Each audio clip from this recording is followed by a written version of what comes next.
Afternoon, everyone. We welcome everyone to the 2022 Annual General Meeting of tTech Limited.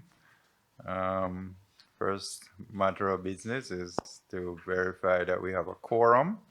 So in accordance with Article 58 of tTech Limited's Articles of Incorporation, 3 persons present in person or by proxy constitute a quorum. Madam Secretary, can you confirm that a quorum is present? A quorum is present, Mr. Chair. Thank you.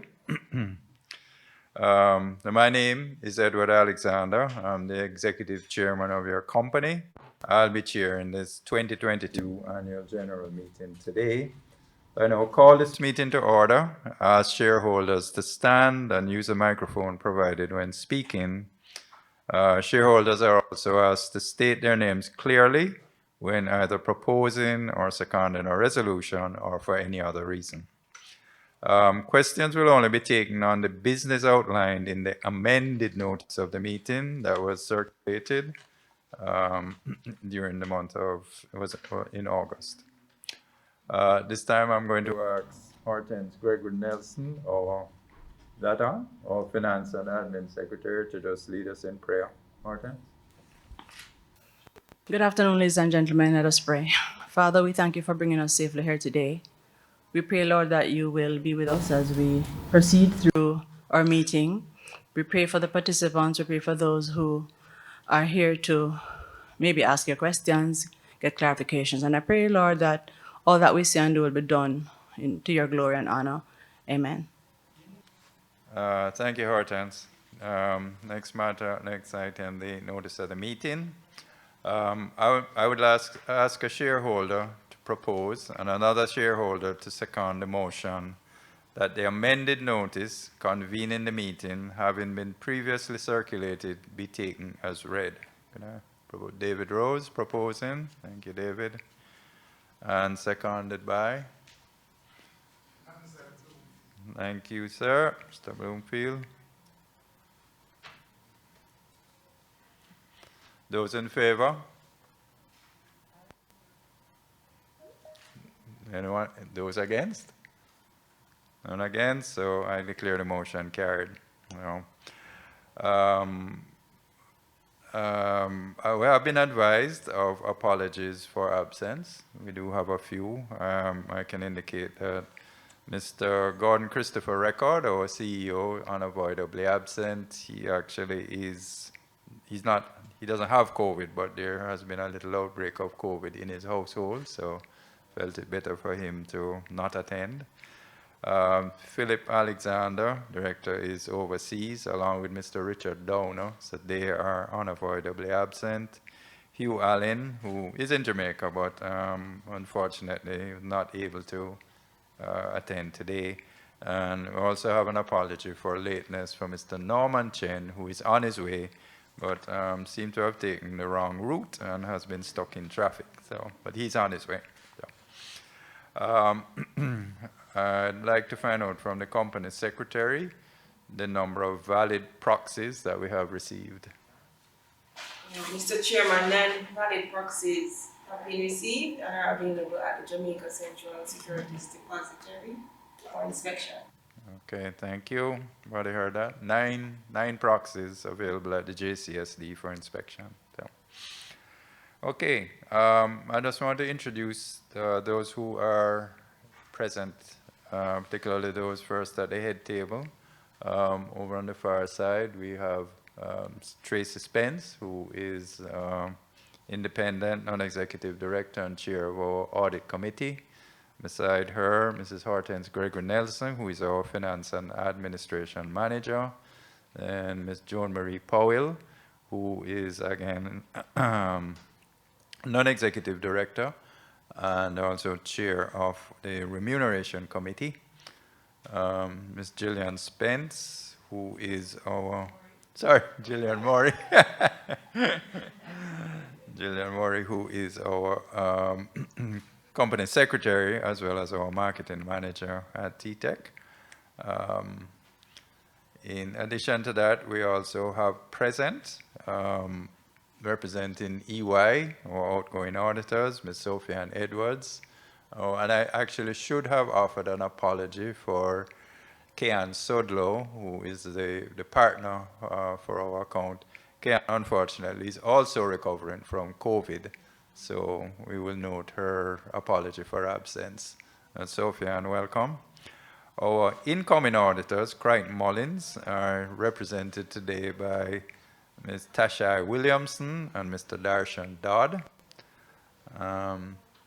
Our recording secretaries, Ernst & Young, are represented by Yvonne Godfrey and Ms. Kamala Riley. Our registrar and transfer agents outside, JCSD, represented by Giovanni Lynch and Tiffany Hall. We also have a few members of the tTech team here. I note in front of me is Leslie Ann Cousins, who is head of our consulting and project management team. Samantha, no longer Joan, Samantha Morgan. Samantha is works with Jillian on the marketing team. So, but I welcome all members present, whether in person or by proxies, and all invited guests. So we'll now proceed with the ordinary business of the meeting. And in accordance with the agenda outlined in the notice on page 11 of the 2021 annual report, which was subsequently amended and posted on the websites for the company and the Jamaica Stock Exchange, I will now proceed with the ordinary business of the 2022 annual general meeting. And the first item, the reports and the director's reports and accounts. I'd like to ask the company secretary to table the accounts for the financial year ended December 31, 2021, and the report of the directors thereon. Accounts and the reports of the directors have been tabled. Thank you.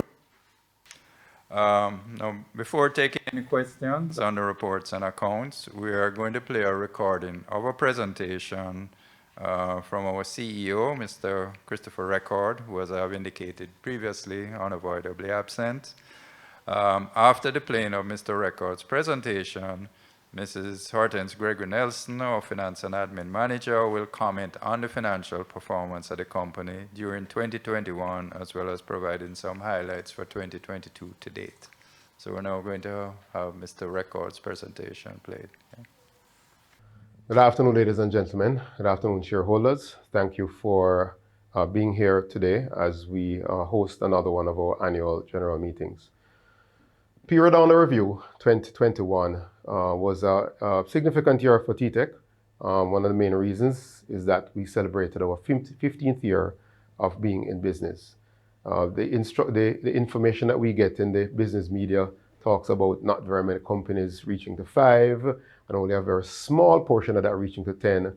Well, we are extremely grateful to have gotten to 15 years. It was also a very trying year for us. There's a fair amount of learnings.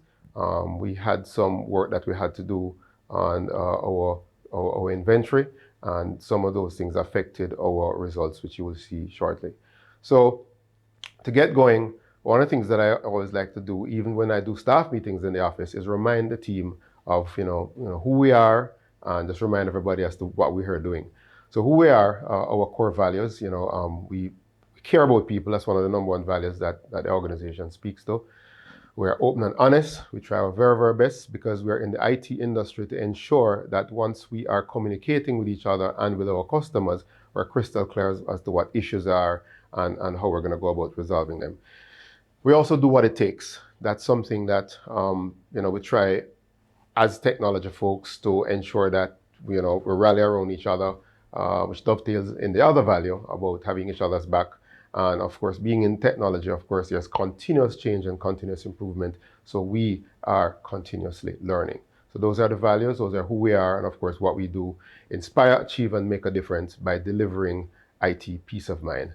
A few years ago, we had a range of interviews with customers, speaking to them, what does tTech mean for them? And overwhelmingly, independent of each other, folks came back and said to us, you know what, you guys give me IT peace of mind. So it's one of the things that we wove into our whole, one of our mantras, and just our purpose and core focus in the organization. I'd like to thank our board of directors who are here. Thank you very, very much. The board of directors, we have quarterly board meetings, and of course, we also have other board meetings that specifically support the business in terms of strategy and our budgets throughout the year. So I want to thank all the board members that are present here today for your support, your continuous support throughout 2021. I'd like to say a special thank you to Justin Moran, who's leaving us, or who left us at the end of 2021, close to the end of November. Justin spent about 18 months with us from May previous year. And because he had joined an organization in an executive position who happens to be an auditor during the period, that was a conflict of interest, and Justin had to resign from the board. But during his tenure here, he provided a wealth of fantastic advice and great support for the tTech organization. So Justin, we thank you for your support, and thank you very, very much for your time and investment in us. Thank you. Thank the management team who provided great support for us in 2021.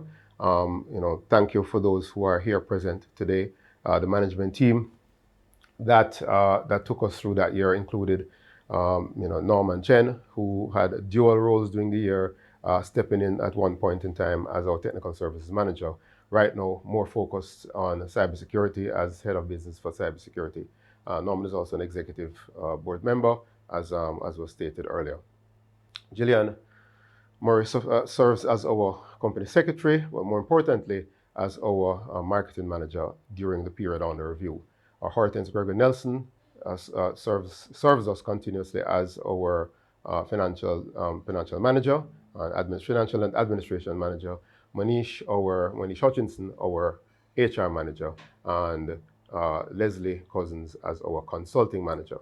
So, folks, during this year, early on in 2022, we had a new manager join the team, who's now our technical services manager, and that is Damani Brown. So, ladies and gentlemen, this is the tTech management team, and we thank them very, very much for the hard work that they put in, and they do definitely live the values of the organization. The financial results for 2021 were challenging. In terms of revenue, we were in fact up just under 10%, 9.1% to be exact, on revenues for the previous year. A total of $393.2 million.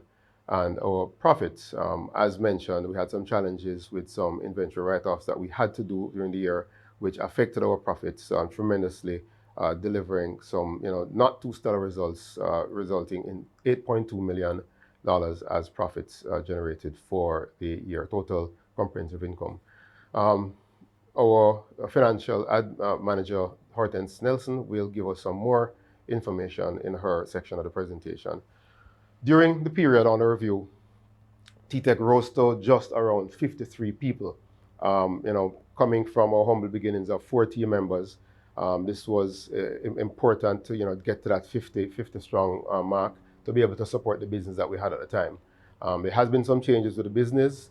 COVID affected certain businesses. Certain businesses downsized. We did in fact, cycle through one or two customers in the IT support business and the MSP.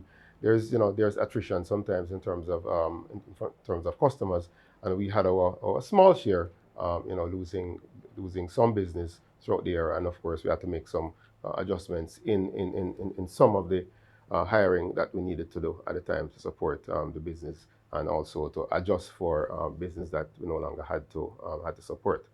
So our year right now, we are approximately 49 folks as of, I think, this week, having a new team member join to replace someone who left us. We interacted with our customers a fair amount digitally, mainly in 2021.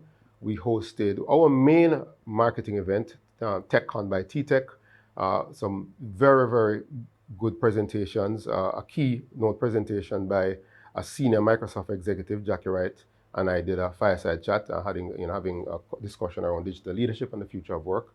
It came across very well supported. That event, we had in the region of 800 people register, approximately 500 and maybe 550 actually attending the event.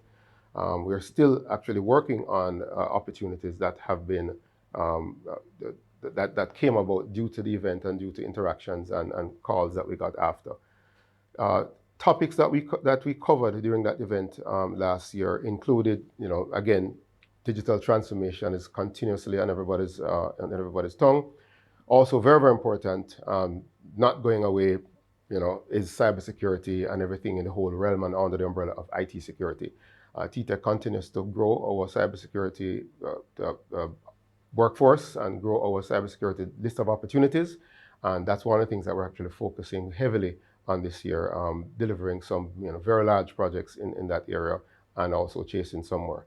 Other topics included data protection connected to the Data Privacy Act that has been promulgated through the government.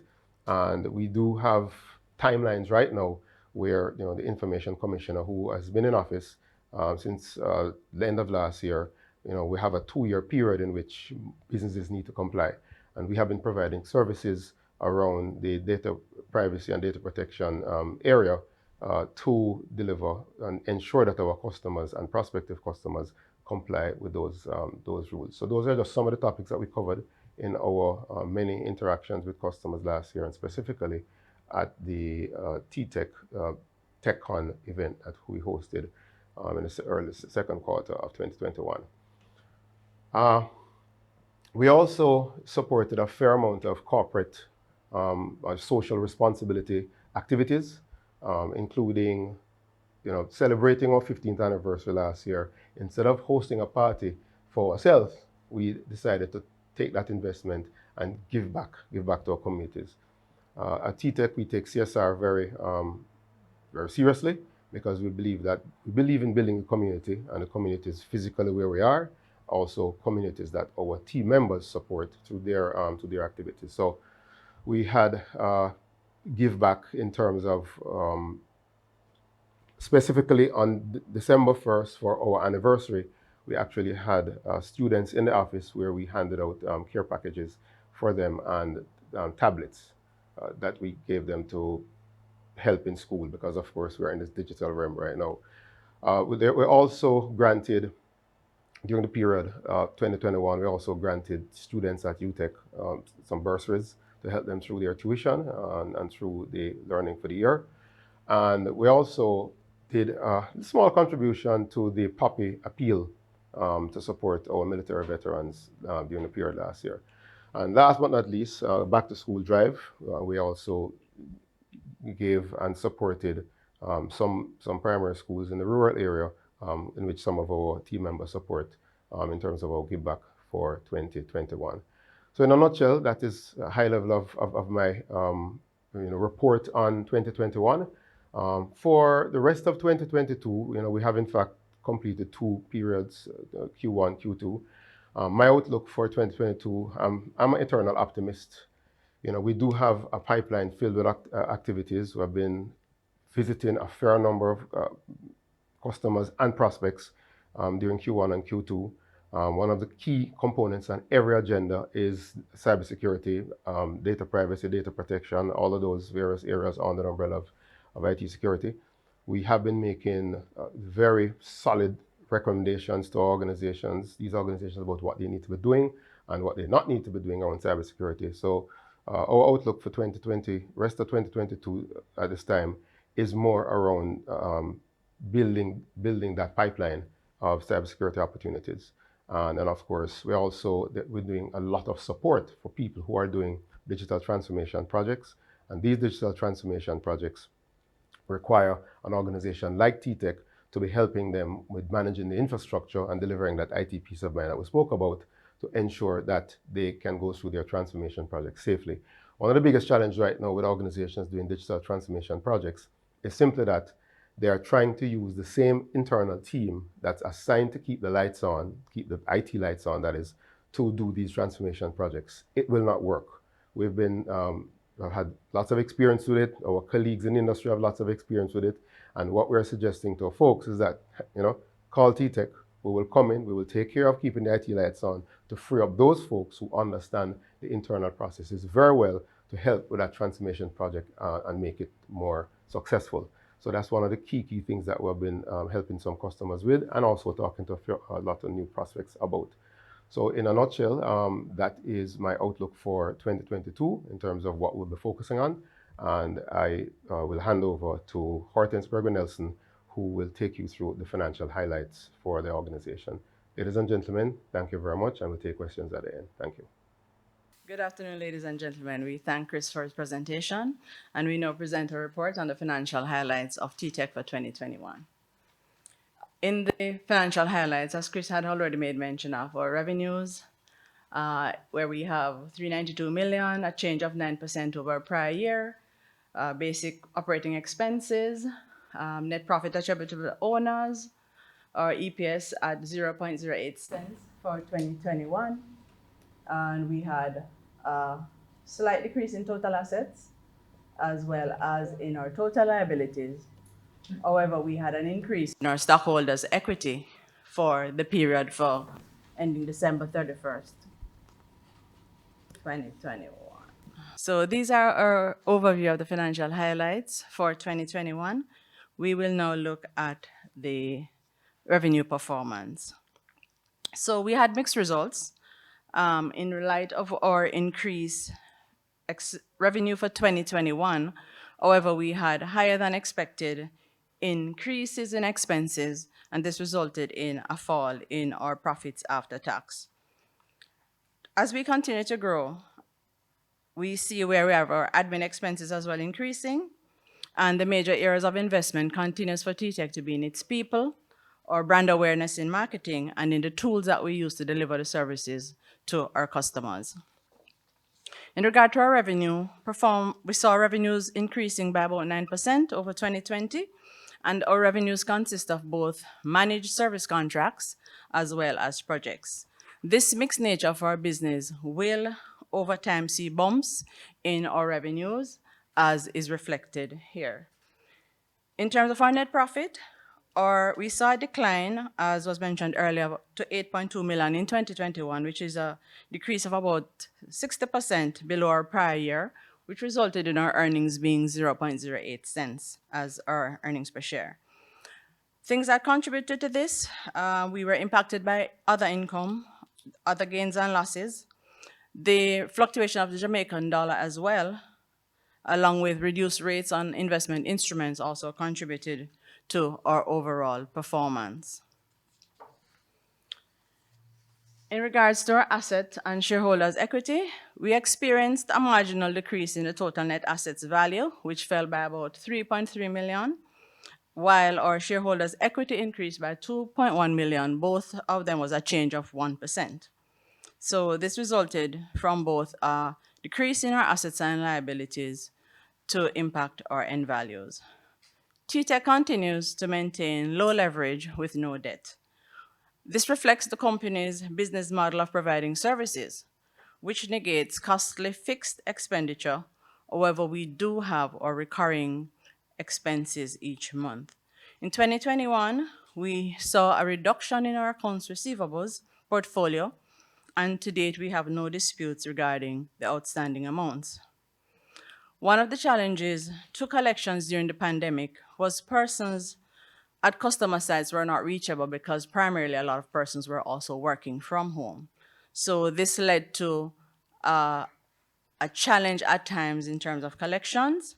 However, to date, of the amounts over 90 days at year end, we have collected in excess of 90% of these balances.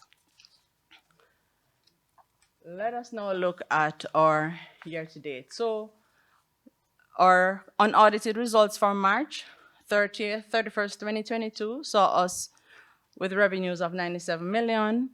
We continue to see higher expenses for the period coming in at 101.9, and the result was a net loss of $4 million. In regards to June, our revenues were 87.3 million with expenses at 93 and a loss for the period for 6.4.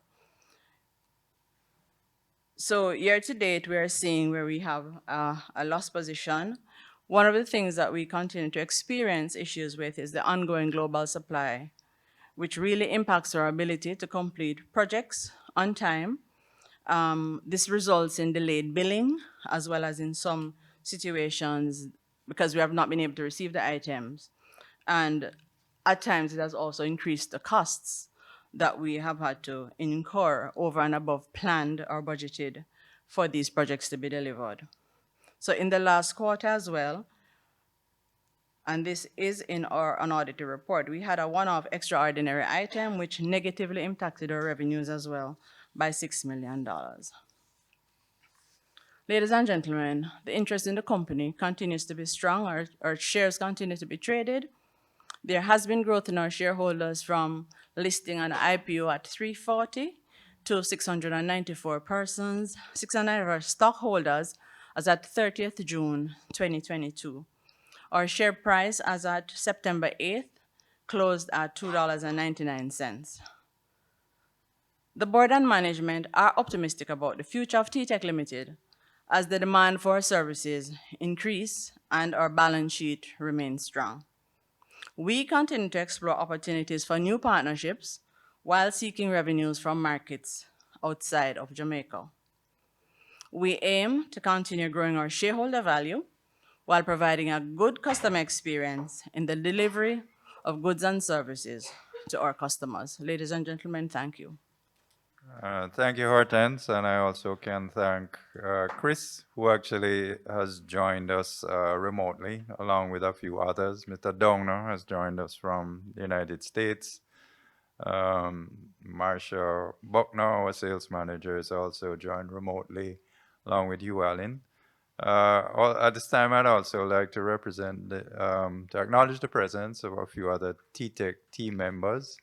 Norman Chen, who had been stuck in traffic, is now here, sitting in the front row. And at the back, I also should have acknowledged her previous names, Casey Ann Williams, who is a member of the sales team at tTech. All right. Ladies and gentlemen, at this point, I will ask if there are any questions about the two presentations that were just held. Anyone asking a question, ask you to use a microphone, and as indicated previously, please state your name before asking a question. So, David? I think you have to go to it.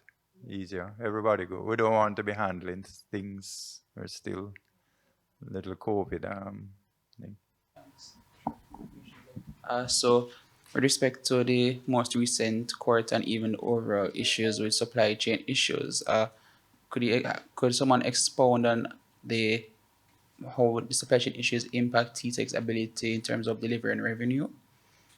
Okay. I'm going to ask Norman. Normally, I would ask Chris to respond to that question. I'm going to ask Norman to respond. Norman, you want to just come up here? You have other questions, David? Yes. Okay. With the global supply challenges that we're having, there's a shortage of, microprocessors, chips, which leads to delays in equipment. So even equipment that we've ordered even 9 months to a year still haven't been delivered. So without being able to deliver the equipment, we can't do the projects that we've been asked to do. So I know you're an IT service company, but what kind of equipment, for example, impacts the deliverable? So within IT, so it goes all types of equipment. So from servers, laptops, workstations, those are connected to switches, which provide connectivity, wireless access points, routers, the security behind that, which is the firewalls. So anything that is hardware based is pretty much impacted by these delays. So since you're getting impacted by these delays, which are impacting your billings, what alternatives have you looked at in terms of showing up revenue otherwise? Because that's a good question. So a lot of our focus really has been is to optimize the infrastructure that our customers currently have, look more on service-based and software-based solutions that we can provide that will not be impacted by these hardware changes. Yeah, so for example, one of the big things that we're looking at is our advanced security, where security has been is a concern. As the world becomes more connected, people are now working more at home. Uh, the risk of cyber attack has greatly increased and has increased. I mean, we're seeing 4 times to 7 times increased in attacks. The value of those attacks are also going up. So because of that, we have looked at our portfolio and have increased our portfolio to include advanced security solutions, which are software based, in order to protect people not only within the offices, but also from their safety of their houses. Appreciated. And respect to the finance manager, what was that one-off extraordinary item that impacted revenues in the period?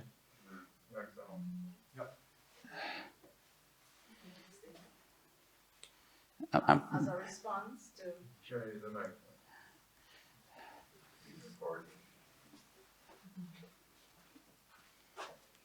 So as a service delivery company, if we have disputes, I think Chris mentioned it, we care about our customers and we ensure we do what it takes to get things done. We had a disagreement regarding some delivery items and we opted to make good on it for the customer in light of all of the differences that we had. And so we agreed to accept that responsibility and made good with the customer on it. Understandable. I think I just ask probably put another 3 or so questions. So you mentioned the ability that you were able to collect on your receivables, which was an issue for you last year in terms of the over 90-day balances. So is it that you've worked with customers to establish a better means of communication to collect receivables in the future? Yeah, so we have put some other things in place in regards to that. We have really seen a decrease in the balances that we're carrying, and we have put other things in place to ensure that we do things such as a payment schedule, we do collections before we start some of the jobs, just that this will help to mitigate our outflow as well as to manage the collection at the end of a period. So there's no onerous amounts required from customers over time. Understood. And with respect to the company's relatively strong repo position, is it that you've seen an increase in your interest income from repos so far this year with the increase in interest rate environment? Market has been flat, so the rates have really been down. I think based on what the economy is now showing and the government trying to manage the inflation, the rates will go up. However, the banks will always be lagging in terms of investment rates. So we really have to be just looking at what's the best use of our funds as we go along. The reason I ask is because some investment banks, for example, have increased in the repo rate, which is why I asked in general. So we have investments over primarily short term. We had one long term that has matured recently. So we always look at our pool and we make our investment decisions as we go along. tTech is not a finance company. So the funds we carry is to ensure that we are liquid to manage that outflow that is required to manage our business. And it is an assistant for us, but it is not our main core. Thanks. I heard either Mr. Chen or Mr. Record can answer with respect to the data protection implementation in terms of what's the progress been like so far in terms of take up by customers and the success you expect to see going forward.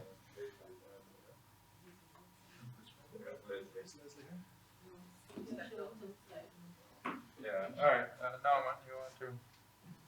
And so Leslie Cousins actually is the person who would have had to respond to that because she's been leading most of the projects. But in Chris's absence, Norman will take it on. Yeah, so in terms of the data protection that the government is putting out is, I guess, a little bit of a mixed results. We've gotten a lot of interest, so there's a lot of companies that are definitely interested in learning about the data protection. But because the law, while it has been ratified, is not fully in effect.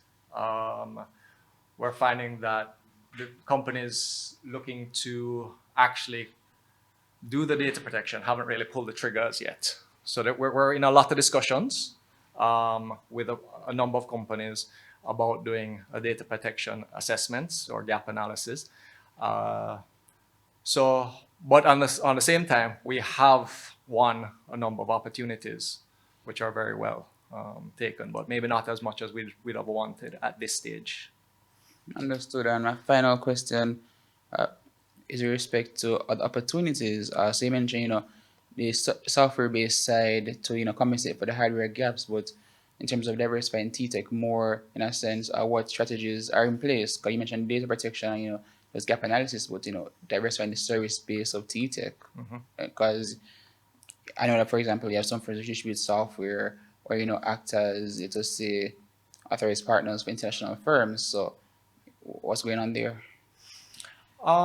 So we do believe that there is still a large market in Jamaica within a Jamaican market that we can capitalize on as companies look to optimize their operational spend. But at the same time, we also realize that Jamaica the is a bit of a cost conscious economy, and as such, have been looking at other markets overseas. Um, we've started the expansion, remote working from Jamaica, so we can provide world-class services from Jamaica to companies outside the country.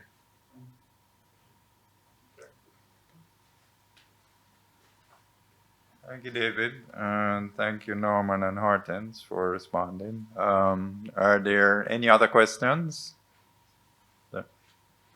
And please remember to state your name. Okay, hi. I'm Zachary Henry. Don't worry, I won't be asking 200 questions. Just, I'll just ask one. We don't mind questions, we don't mind.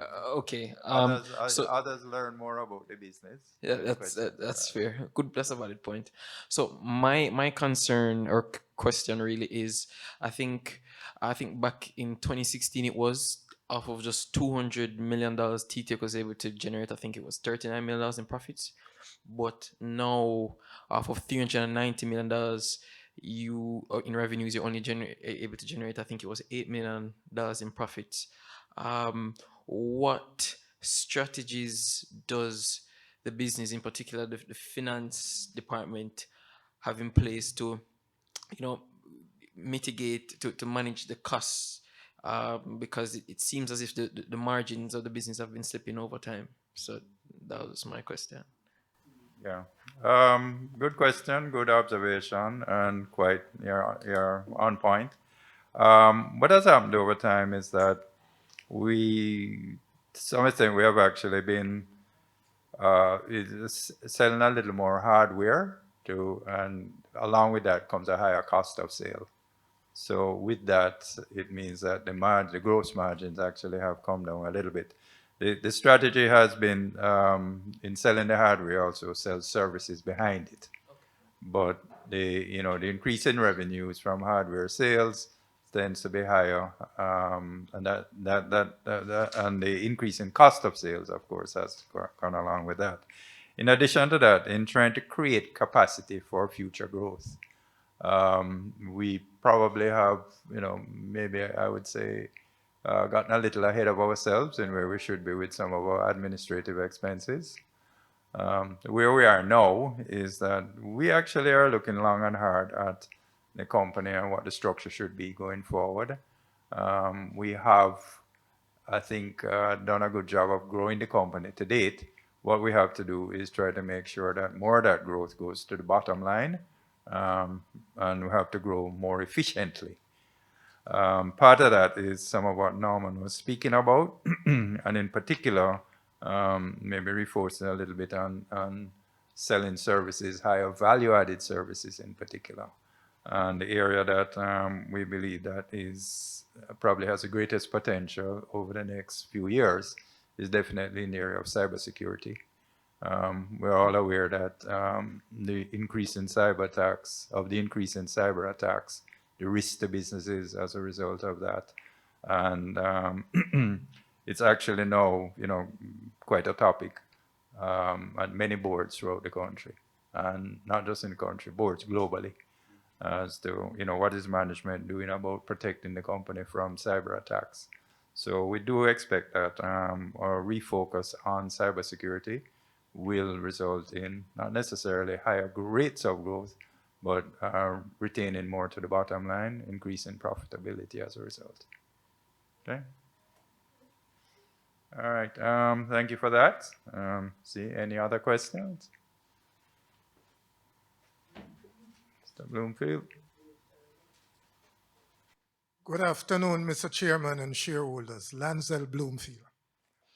Mr. Chairman, I would like to say again and express my sincere thanks for us having this meeting today.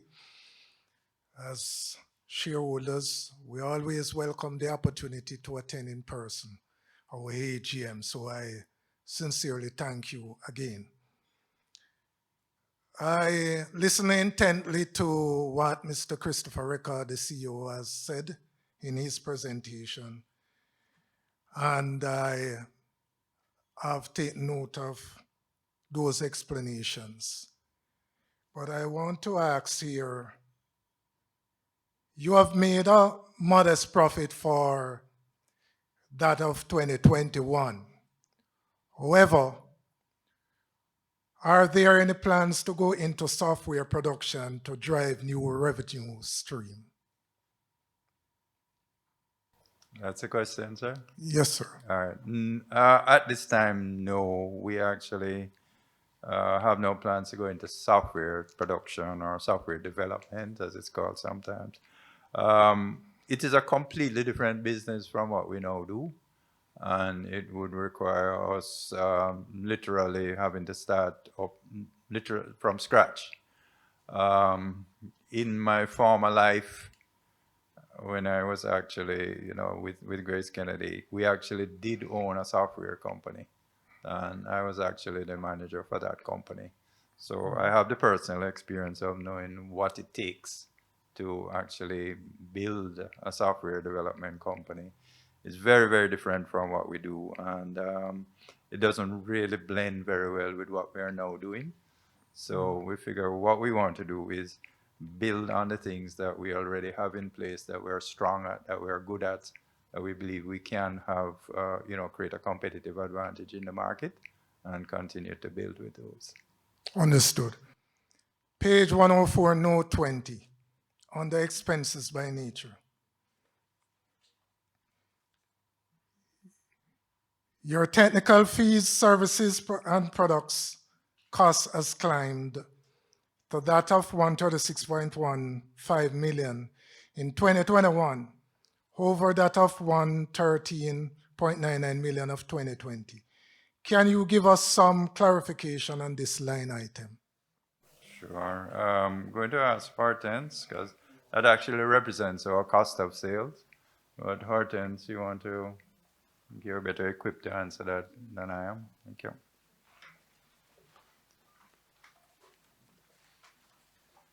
Thank you for that question. So the technical fees, services, and products represent what we would call our cost of sales. This figure will vary according to the items that the type of businesses that we do.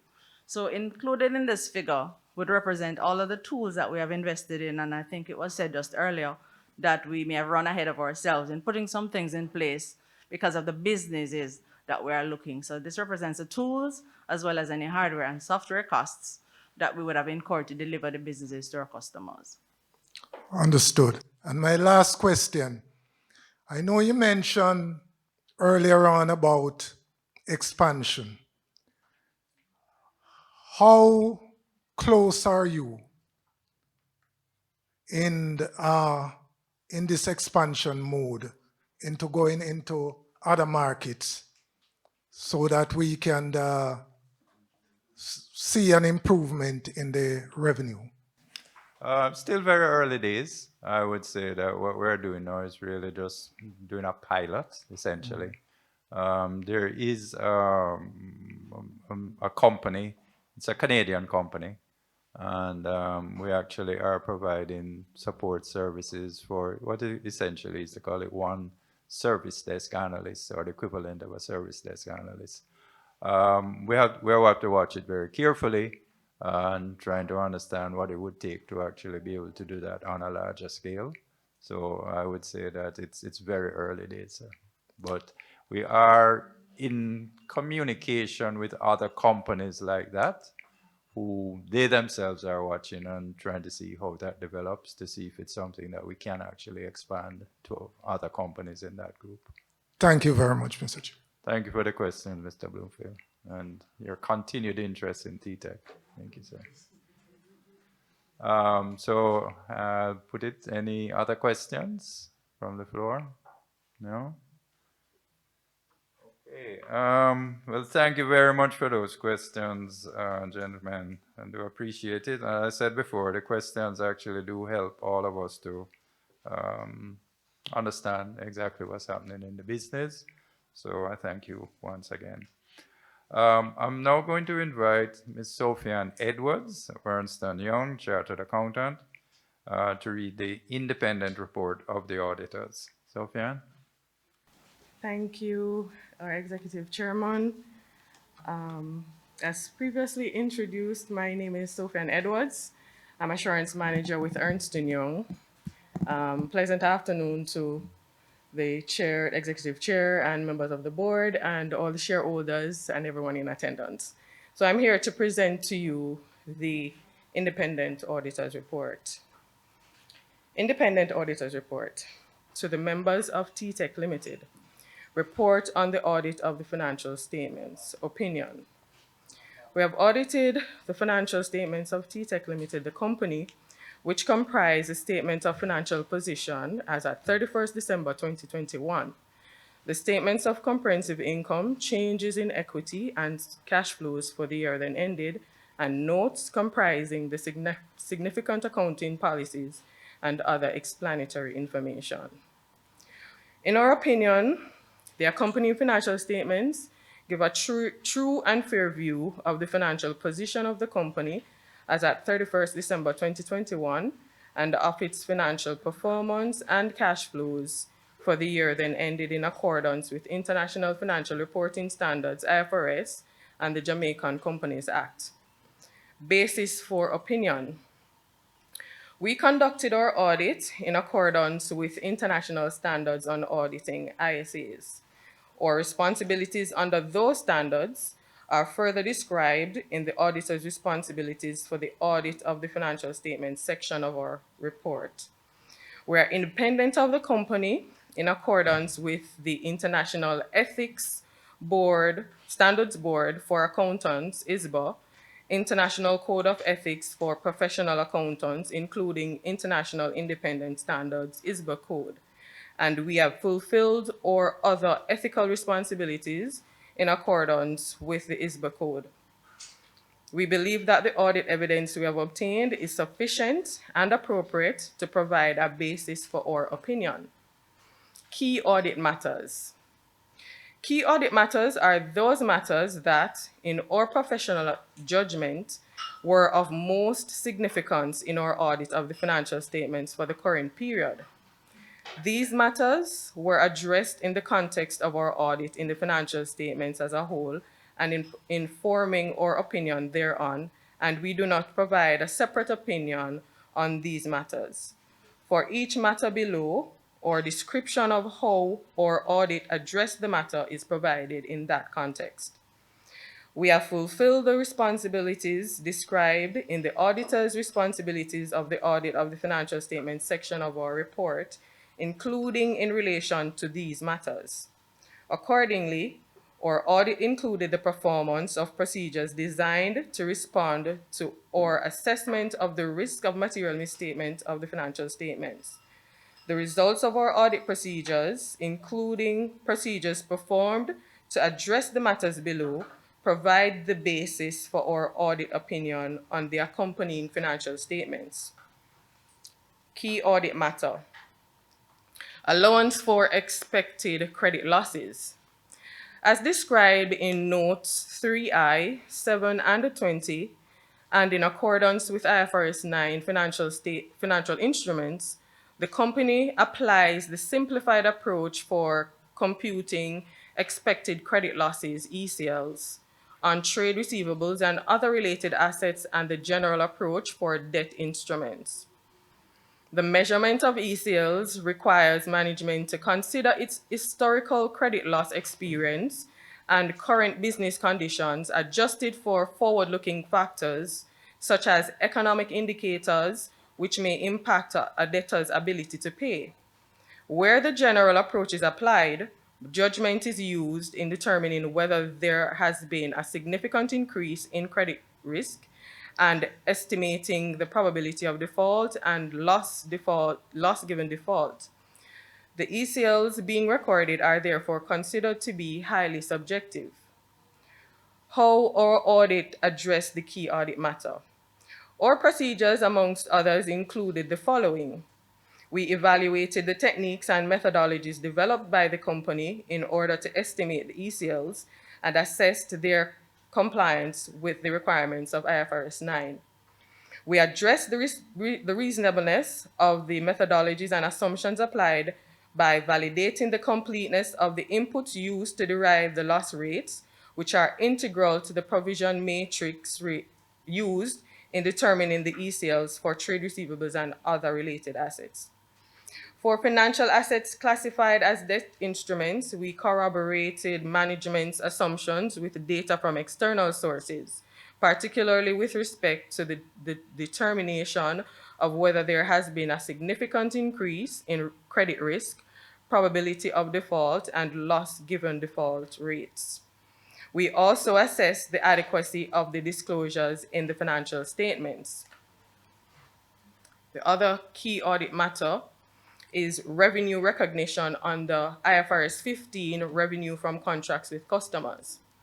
Note 3II, use of estimates and judgments under the section revenue recognition under IFRS 15 details management's judgments when applying the 5-step approach outlined by the standard to contracts with their customers as follows. Number 1, identify the contract or contracts with a customer. Number 2, identify the performance obligations in the contract. Number 3, determine the transaction price. Number 4, allocate the transaction price to the performance obligations in the contract.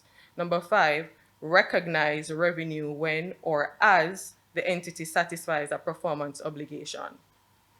The standard also requires management to identify the performance obligation in a bundle sale of equipment and installation services to determine the timing of satisfaction of performance obligations. It also requires management to determine whether it acts as a principal or agent in executing the contracts and if there are significant financing components included in the promised payment amounts. How our audit addressed the key audit matter. We have obtained and reviewed management's assessment and understood the underlying assumptions used to support the calculations as regards IFRS 15. We also evaluated the appropriateness of the company's revenue recognition policy in comparison to the requirements of the standard. We reviewed management's computations and independently reviewed a sample of contracts and evaluated them in accordance with the 5-step approach as follows. Number 1, we obtained and reviewed established signed contracts to validate that legitimate contracts exist with customers. Number 2, we identified the relevant performance obligations as stipulated by the contracts. Number 3, we verified the transaction prices that are explicitly stated in the contracts associated with the relevant performance obligations. Number 4, we obtained and reviewed invoices on a sample basis, along with supporting reports confirming evidence of work carried out and performance obligations being met. Additionally, where bundle sales were offered, we assessed whether the transaction price should be allocated to each performance obligation. And number 5, based on the above, we verified that revenue was properly recognized in the correct period. We also assessed management's assertion that the company acts as a principal for the equipment sold as they execute control over the related assets, including warranties and software licenses, purchased from third parties and resold to customers. Short-term advances received from customers were verified to determine whether any significant financing components were identified. These advances were generally settled within 1 year. We also reviewed the disclosures for appropriateness in accordance with IFRS 15. Other information included in the annual report. Management is responsible for the other information. The other information comprises of the information included in the annual report for the year then ended 31st December 2021, but does not include the financial statements and/or auditor's report thereon. The annual report is expected to be made available to us after the date of this auditor's report. Our opinion on the financial statements does not cover the other information, and we will not express any form of assurance conclusion thereon. In connection with our audit of the financial statements, our responsibility is to read the other information identified above when it becomes available, and in doing so, consider whether the other information is materially inconsistent with the financial statements or knowledge obtained in the audit or otherwise appears to be materially misstated. Now, we did receive the annual report and reviewed it before it was actually published, right? But at the date of this auditor's report, it was not available at that time. So responsibilities of management and the board of directors for the financial statements. Management is responsible for the preparation of financial statements that give a true and fair view in accordance with IFRS and the Jamaican Companies Act, and for such internal control as management determines is necessary to enable the preparation of the financial statements that are free from material misstatement, whether due to fraud or error. In preparing the financial statements, management is responsible for assessing the company's ability to continue as a going concern, disclosing as applicable matters related to going concern, and using the going concern basis of accounting unless management either intends to liquidate the company or cease operations or has no realistic alternative but to do so. The board of directors is responsible for overseeing the company's financial reporting process.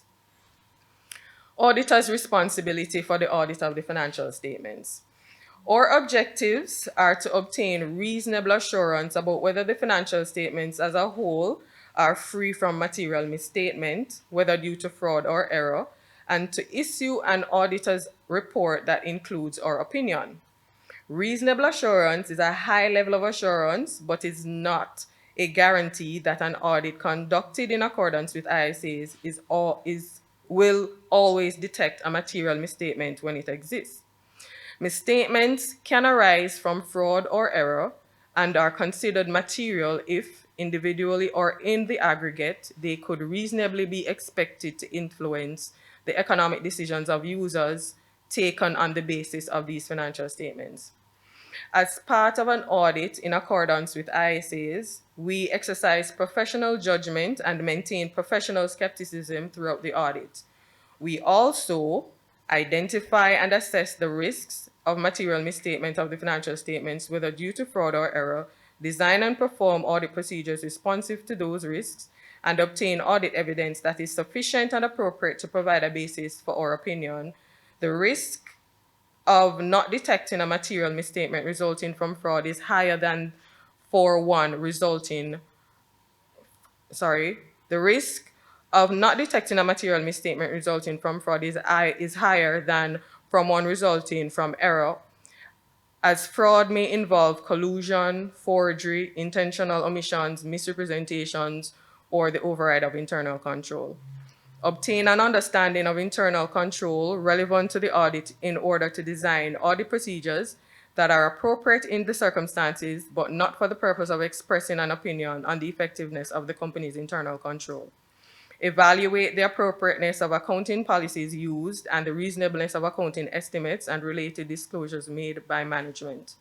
Conclude on the appropriateness of management's use of the going concern basis of accounting and based on the audit evidence obtained, whether a material uncertainty exists related to evidence or conditions that may cast significant doubt on the company's ability to continue as a going concern.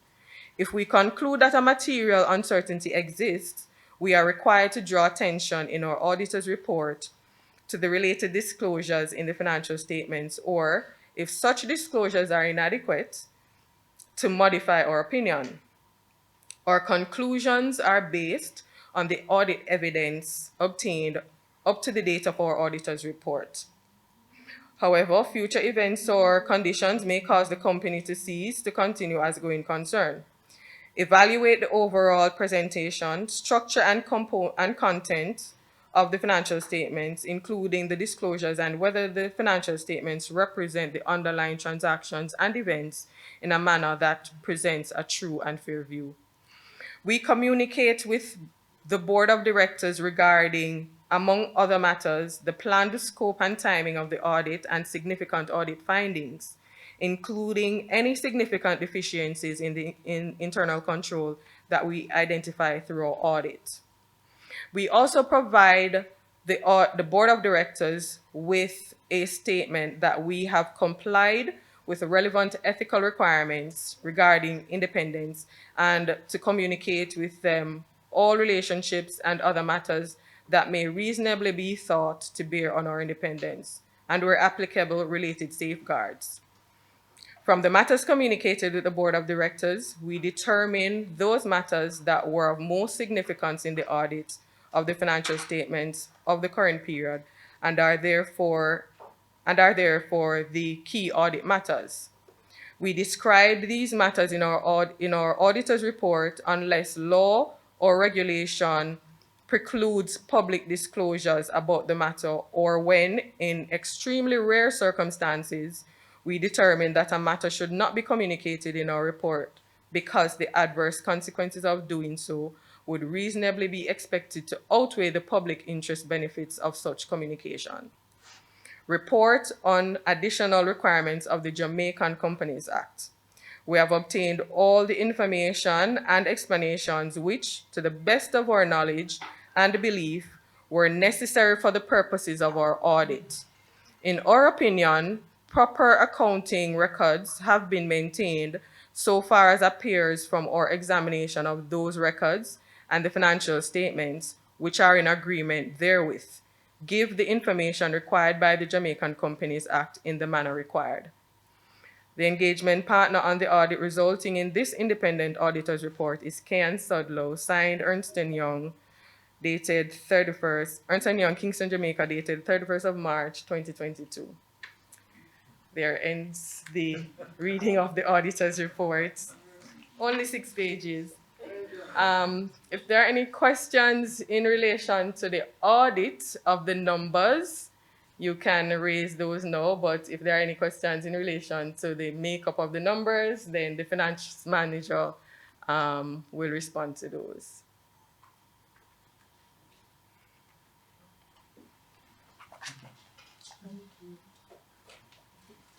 Sophie.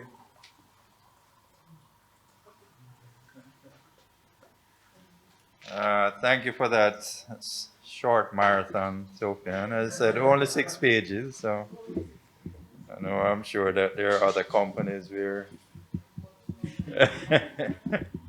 far exceeds 6 pages. Thank you. So I thank Sophian for the reading of the auditor's report.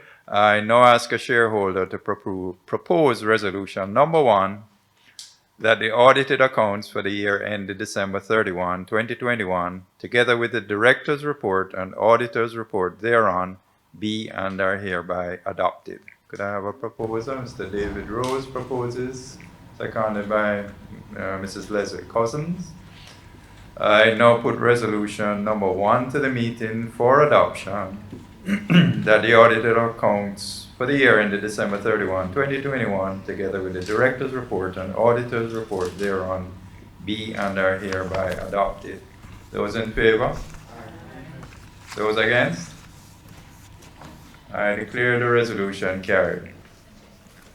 rotation of directors.